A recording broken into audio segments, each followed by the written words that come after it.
So I have a love-hate relationship with reviews from pro riders or former pro riders because they can pretty much use anything and it works amazing for them. They're just that good. They've been doing it for so long.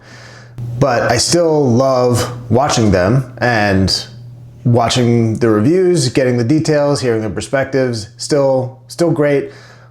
Absolutely love it, but I also love to hear from people who just ride like me, who are more normal, average riders, beginners in some ways.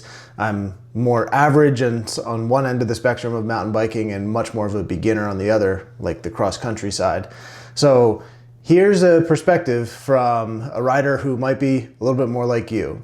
If you're new here, my name is Steve. I'm a husband, a dad of 3 amazing boys, and a guy with a full-time job and big dreams. I'm on a journey to get healthy and fit through mountain biking, proving to my kids and myself that you don't have to give up on your goals, even when life's full. If you're trying to hold on to your dreams while showing up for your family, you're not alone. Welcome to the ride. So I couldn't find many videos on YouTube that cover a complete brake install, like removing the existing brakes, getting the cable out through the internal routing, putting the new brakes in, the new routing, going through the bleed process. There are quite a bit of videos on bleeding brakes, but just the point, getting to that point was kind of missing. And sometimes I'd find it like Sid and Mackie's channel, Sid Fixes Bikes, I think. They have it for Shimano, and there's a little bit of difference with SRAM. I wasn't really sure what was different, so figured I'd put together a video and you'd see me fumble my way through a brake install for the very first time and hopefully learn from my lessons. So this is that video. I've never done it before. I did buy some tools, but I don't have like an amazing bike shop with every tool and part imaginable. So hopefully this is just much more realistic, but I researched, prepped, watched a ton of videos. I asked ChatGPT for some help and I got some really good answers actually. So I'm feeling ready, but before getting into that, why these brakes? So I got the new SRAM Motive 4-piston brakes. I got the Expert kit that was available, which is an incredible buy, by the way, if you are in the market. The brakes themselves individually, I think, are like $275, so $550 for just the brakes. But if you need new rotors or any other, like a bleed kit, because it's mineral oil, whereas the former brakes were dot oil, then you would need some extra parts, and you get the brakes, extra rotors, extra brake pads, and a bleed kit for $600. That's pretty amazing. So I got the Expert kit, and I was really excited for these because I want powerful brakes. I really prefer having a ton of confidence in my brakes. My experience is more on like enduro style riding, so I'm used to riding a bit steeper stuff, and I just want a powerful brake because I'm a big guy. I have a lot of mass to slow down and stop. And I've used the code RSE brakes, which weren't my favorite, but then when I paired them with the HS2 rotors, I really liked them. They're everything that I needed. They're really available, parts are really available, people are used to working on them. So they may not be the nicest brake out there, but they're popular and a good choice for that reason. And when I was thinking about brakes for my Epic 8, my cross-country bike, I didn't want to put the codes on, they were a little heavy. The new SRAM Mavens were interesting because it's the most power, and they're not really that heavy. But then SRAM came out with these Motive brakes, which are actually meant to replace both the code and the level. So like code power, close to the weight for the level ultimates, and that's what cross-country riders, like the SRAM sponsored riders, are using. So I was like, great, this is perfect. I will try to use the HS2 rotors as opposed to the new, I don't know what they're calling them, maybe Centerline X rotors, or even just the Centerline. I like the HS2, so I'll pair them with that and get the most stopping power, get a little bit of weight.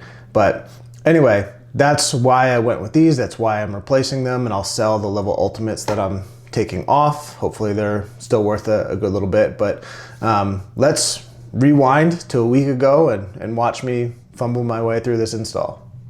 Okay. Well, I want to start on the back brake because it's the most complicated, simply because of the internal routing. I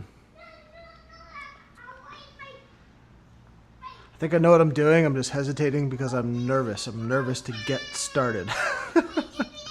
I want to make sure that I have some shop tools. So when you start, you want to take the hose off from the lever. You don't want to take the hose off from the brake caliper. You're going to spill more brake fluid that way. That's what happened to me the first time I did it, and subsequently when I ask around, everyone confirms, like, yeah, you start at the brake lever. And usually they laugh like that too when I ask the question, which is totally fine. Happy for someone to laugh at me. It's now raining outside, so I feel like the odds of the kids staying out there, it's getting lower by the second.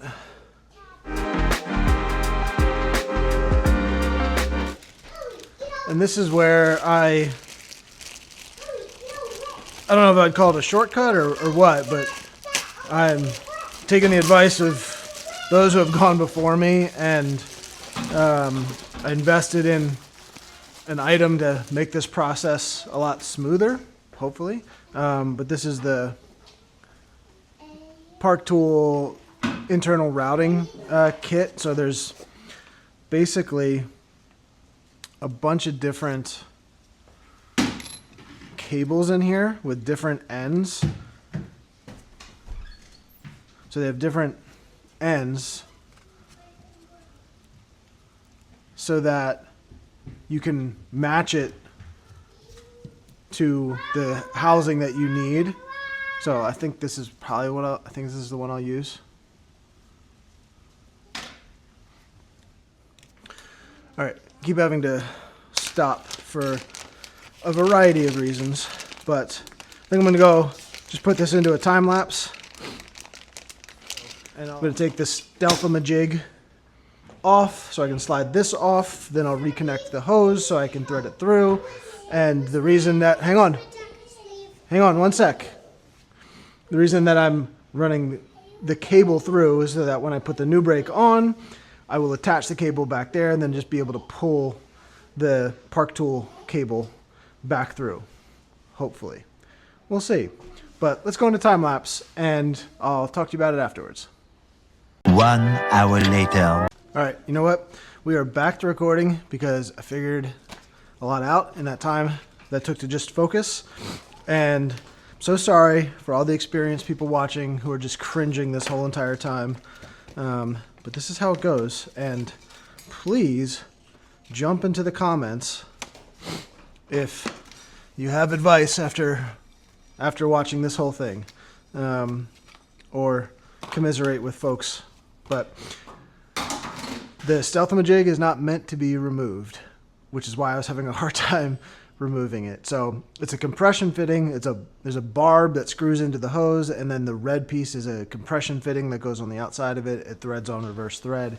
I was trying to get it off, realized it doesn't come off, so I have to cut the hose. SRAM doesn't want you reusing it, so I guess that makes sense.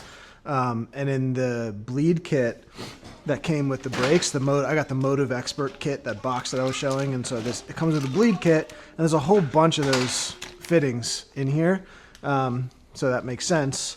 So to remove it, I have to cut the hose, and then I hesitated on cutting the hose because I wanted to make sure that I have the right one of the cable threads from the Park Tool set to put on there, and I'm pretty sure that it's this one, so I unwound the cable. I think it's this one that is just going to insert into the housing, and hopefully that works out, because once I cut it, obviously stuff will start spilling out. So figured I'd come off time lapse and just do this. I don't even know if I'll use the time lapse, so maybe I'll just ignore that because maybe you never even saw it. So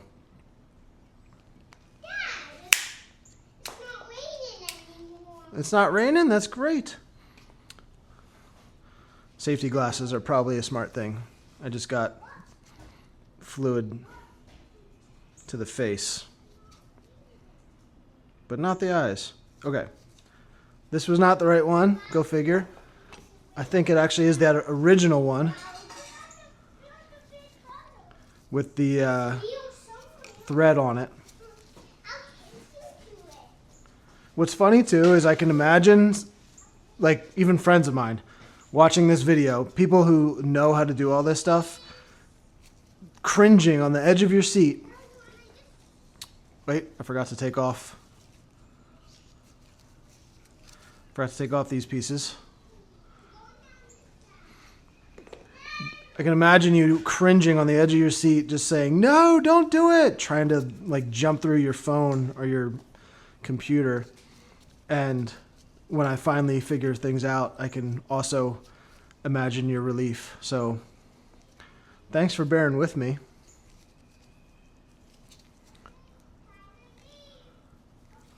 And also have sympathy for your friends who are in this position, like me, other beginners. 'Cause I feel like this is essential stuff to know. And for me, I have 3 boys, 2 of which are super into bikes already, and they're only 4 and 2, and our youngest is a newborn. He's 7 weeks old today. And who knows what he'll be into, but I feel like I need to know how to do this kind of maintenance stuff. So you got to learn somehow. All right. Right, I forgot that I have to take off everything else. Let me get rid of these gloves since they have brake fluid on them. Have to take off the headset because it is routed through the headset on this bike. I don't know how many bikes actually do that. I don't know how many manufacturers do that, but Specialized, the Epic 8, it comes through the headset, and I actually have some different pieces to install. SRAM came out with a new headset. I don't know what this is called. The top cap. Oh, and the steer stop and collar. Anyway, mine was being a little funny, and then I heard that Specialized came out with replacements for the Epic 8, and it was like $50, so I just went for it. I actually probably could have warrantied it. I thought about that after the fact, but for now, that's okay. So let's take all this stuff off. It's also oddly quiet outside. Okay, there they are. Getting suddenly quiet when you have little kids is not a good thing. So I'm going to take the opportunity to replace that top cap and the steer stop inside here in the collar.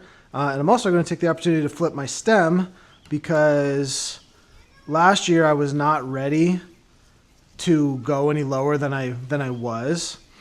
And I worked with my fitter to, get in the right position for me and everything. But he recommended I go to an extra large frame, and he set me up on this bike and the Allied BC40 that I was looking at. He mimicked the geometry of those and realized that I should be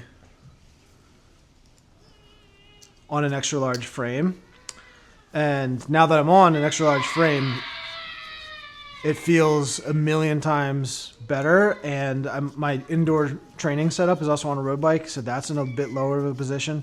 So I feel like I'm ready to do it. So I'm going to take the chance to flip the stem. I'm going to leave the stack height. I'm not touching that yet, so that's already a pretty big change to flip it. So I'm just going to start there and see how it goes. All right. So I can now pull this out. Woo! Big step. I still need to remove some of those pieces, but I'm not going to do that until I want to take the fork off.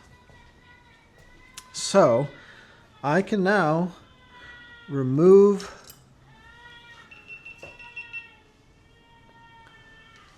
the rear brake caliper.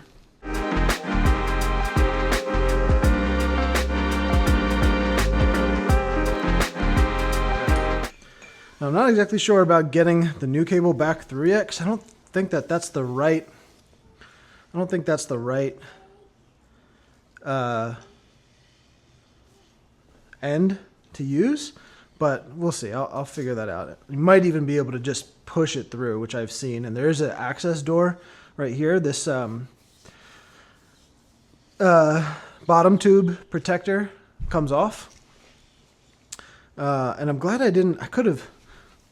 Here's the thing. If you're going to sell these, then you might want to cut off as little of this as possible. I probably could have saved like 2 inches of this maybe, which would have helped, but it's also an extra large frame. So I'll measure this before I sell it. I think it'll still be fine. A rear cable will run through an extra large frame, and most people don't have extra large frames. So hopefully that's good. I need to put this somewhere so that it doesn't leak fluid everywhere. All right, I just propped it up in a bucket. That's good for now. Wow, okay. So that is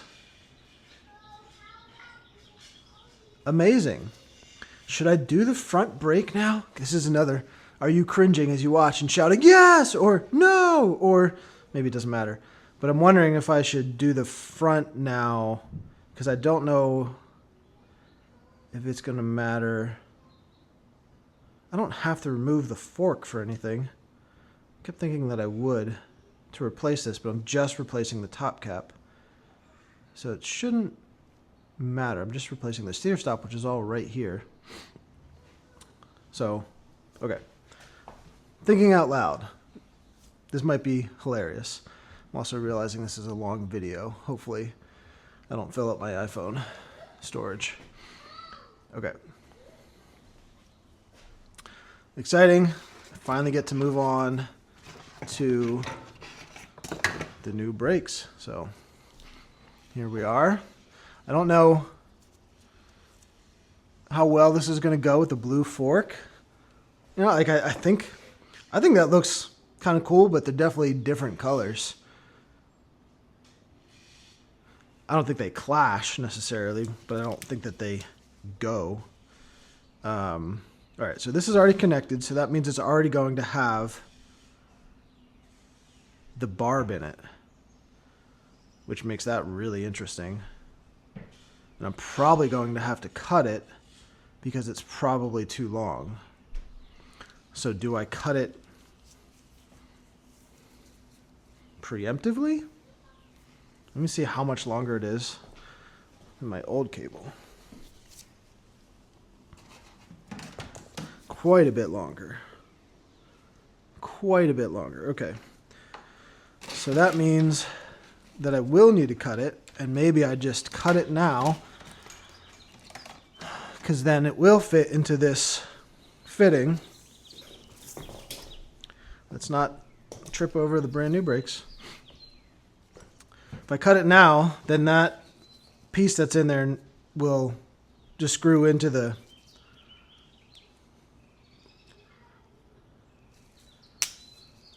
brake hose. Oops. And I won't have to worry about, do I have the wrong one in there, or do I try to just push it through? So I was kind of tempted to see if I could do it without any of the tools that I bought. Like I bought this hose cutter for $20-something on Amazon. It's the actual SRAM one. There's, I think, a couple cheaper ones. And I have seen some people just use, a box cutter and some pliers to make sure that they don't pinch the hose. But man, that was really easy to use, and I didn't have to worry about anything. So I feel like that was the right thing to do.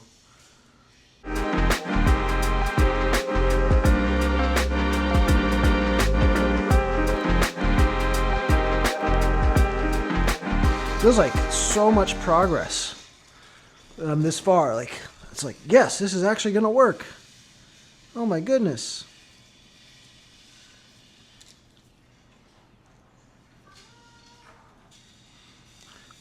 I'm just trying to make sure that this thing is totally snug in there and not going to come off, not going to risk coming off in there.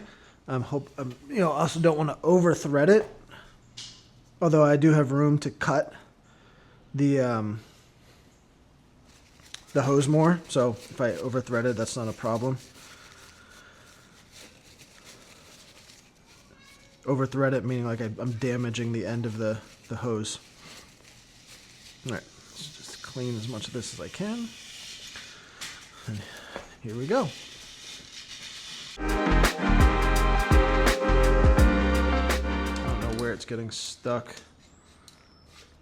It feels like it's right at this bottom bracket spot, so I may need to actually undo this. I don't know what that is.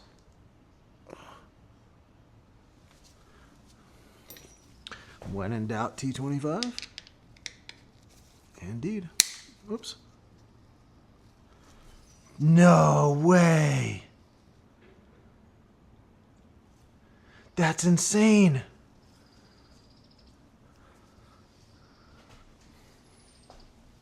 I don't know what to make of that, but little bolt snapped right off. Look at that. Just snapped clear off, so I'm not removing that. I'm going to solve for that problem another time.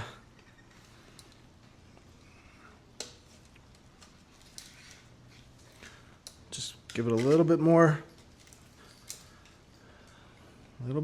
muscle. Oh, I think we're through.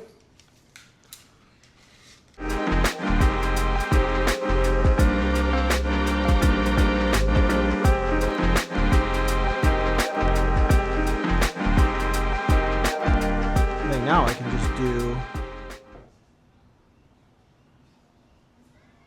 the front brakes super fast, which is nice. Gosh, it's nice to deal with the front brake after all that.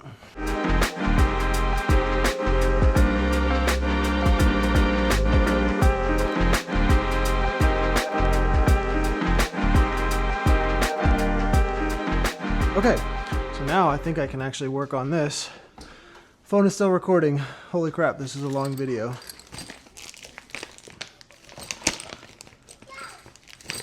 Thanks for watching.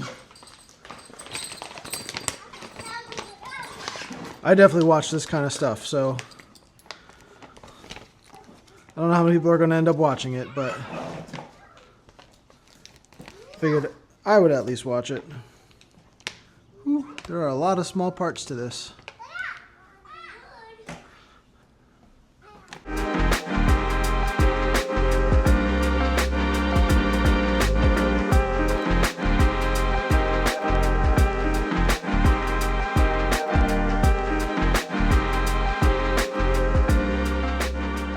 Someone actually told me that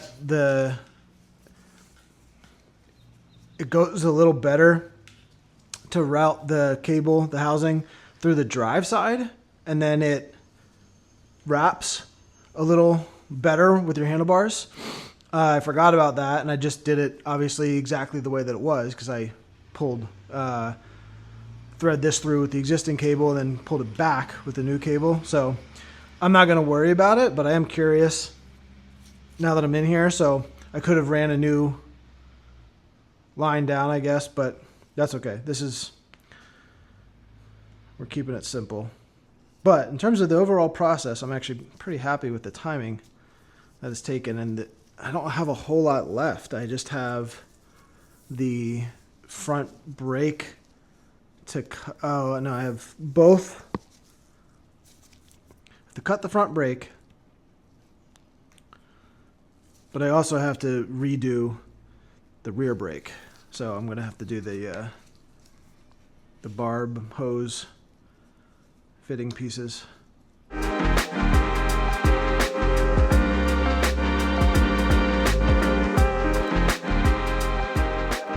Actually need the longer for, where did I put that? I didn't put it back, did I? That'd be weird. I didn't. the longer T-handle, 4mm. Where are you? You know, it's always funny when you're watching a video and someone's doing something like that, like they're looking for a tool, and you can see it on the camera, but the person in the video can't see it. Just feels like one of those situations.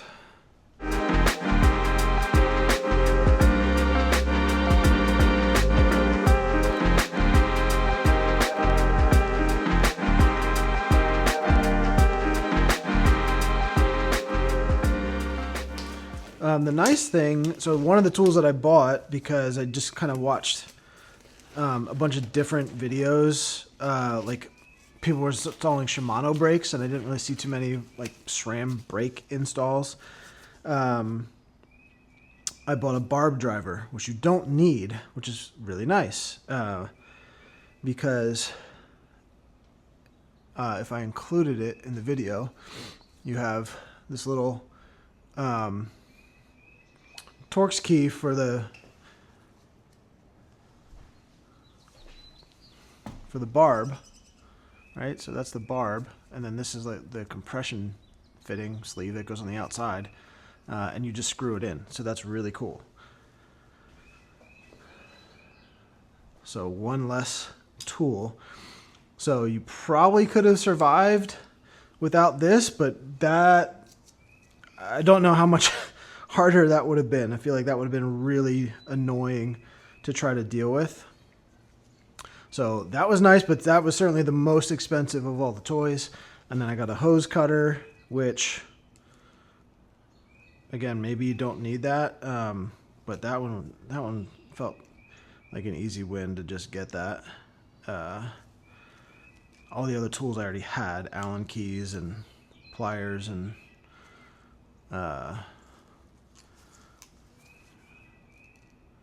Allen keys of all shapes and sizes.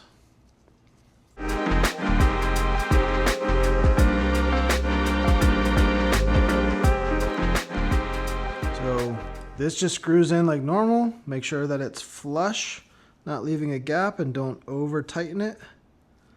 And then the sleeve goes on opposite thread. Boom. Did it. It's exciting.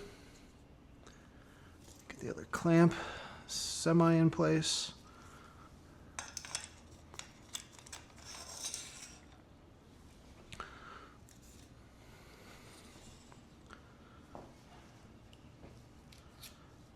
Oh, hey, here's a smart thing. Make sure you put everything back on the hose, which I did not do. Son of a... See if I can get it to come off. Phew, I can still get compression fitting to come off because I hadn't torqued it down yet, fully installed it. This this piece goes on first, and then this piece. I don't know if you can see that. There we go. Phew! If you've made it this far in the video and you're one of those experienced people, that was definitely a moment that you were about to cringe.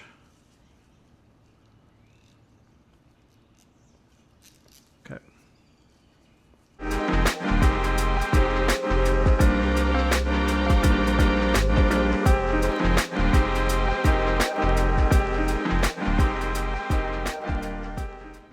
Brakes are on. Wow. Jeepers. All right. So that's super exciting. I will come back to this, but they're installed. The hoses are too long. Way too long right now. So I need to cut the hoses down. And that just means that I just wasted a barb and hose fitting. I'm just realizing that now. But that's okay. I have extras. But yeah, so they're in there, and I will cut the hoses down. I will do a brake bleed, and then I think I'm done. So that feels amazing that they're at least in place. The hoses are routed. The hoses are back on. Wow. Amazing. Alright, for the bleed process, I did this all as a time lapse because this is honestly the most available thing on YouTube, and SRAM has a really good brake bleed video, so I actually just watched that and inched my way through the video to do the whole process and just kept rewinding and stopping and going back over parts to do the whole thing, and it was perfect. So that's what I would recommend, and it really was not bad of a process. I'm excited that I know how to do this, and I'll be able to do it anytime I need throughout the year, or for a friend, or for my kids' bikes. So that's a major win.